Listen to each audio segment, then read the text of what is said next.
அன்பான சொந்தங்கள் அனைவருக்குமே வணக்கம். பரபரப்பா போயிட்டு இருக்க கார்த்திபம் சீரியலை நாளைக்கு மிஸ் பண்ணிடாதீங்க. அதாவது அந்த சந்திரா பயங்கர கோபத்துல வந்து என்னையே அக்கட்ட மாட்டி விட பார்த்தலாம். மயிலு ஒன்னிய நான் சும்மா உடம்புட்டேன் அப்படின்ட்டு நம்ம ரோகிணி கர்ப்பமா இருக்கிறத வந்து ஆதாரத்தோட நம்ம சாமுண்டீஸ்வரர் வந்து நிரூபிச்சிட்டாங்க. அதை பார்த்த உடனே அந்த ஆதாரத்தெல்லாம் நம்ம சாமுண்டீஸ்வரி அப்படியே அதிர்ச்சியாகி போனாங்க. அதான் ஒரு குட்டி பிரம்மபா பார்க்கிறோம். அதுக்கு முன்னால உங்கள் சீரியல் சேனலுக்கு வந்து லைக் பண்ணுங்க, சப்ஸ்கிரைப் பண்ணுங்க. அதாவது பாத்தீங்கன்னா அந்த சந்திரா வந்து இந்த ரோகிணி என் பிறகு மாசமா இருப்பான்னு நினைக்கிறேன், எதையோ மறைக்கிறா, அடிக்கடி வாமிட் பண்றா அப்படின்ட்டு நம்ம ரோகிணியும் மயிலும் ஆஸ்பத்திரிக்கு போனதை பார்த்துக்கிட்டு அந்த சந்திரா பின்னாலே ஃபாலோ பண்ணி போனா. அப்ப வந்து பாத்தீங்கன்னா டாக்டர்கிட்ட 2 பேரும் பேசிக்கிட்டு இருந்தது வந்து அந்த சந்திரா வந்து கேட்டுக்கிட்டா.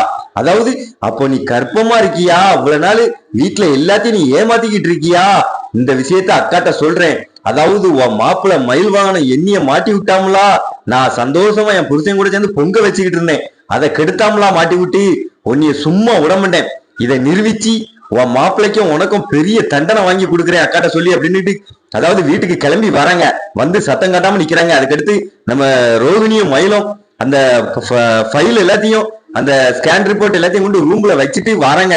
அந்த சந்திரா அதை யாருக்கும் தெரியாம போய் ரிப்போர்ட் எல்லாம் எடுத்துட்டு வந்து, அக்கா உன்னை இவ்வளவு நாள் உன் பொண்ணு உன்னைய பயங்கர ஏமாத்திக்கிட்டு இருக்கா, உனக்கு பெரிய நம்பிக்கை துரோகம் பண்ணியிருக்கா. அதாவது இவ வயிற்றுல குழந்தை வளரக்கூடாதுன்னு நம்ம எல்லாம் ஆசைப்பட்டோம்.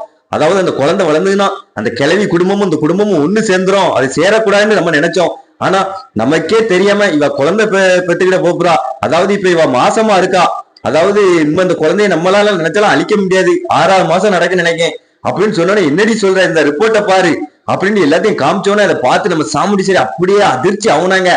என்ன இது அப்படின்னு நம்ம எல்லாத்தையுமே பயங்கரமா திட்டுறாங்க. அதாவது பாத்தீங்கன்னா பரபரப்பா போயிட்டு எபிசோட் வந்து நாளைக்கு மிஸ் பண்ணிடுறாங்க. மறக்காம சேனலுக்கு லைக் பண்ணுங்க, சப்ஸ்கிரைப் பண்ணுங்க.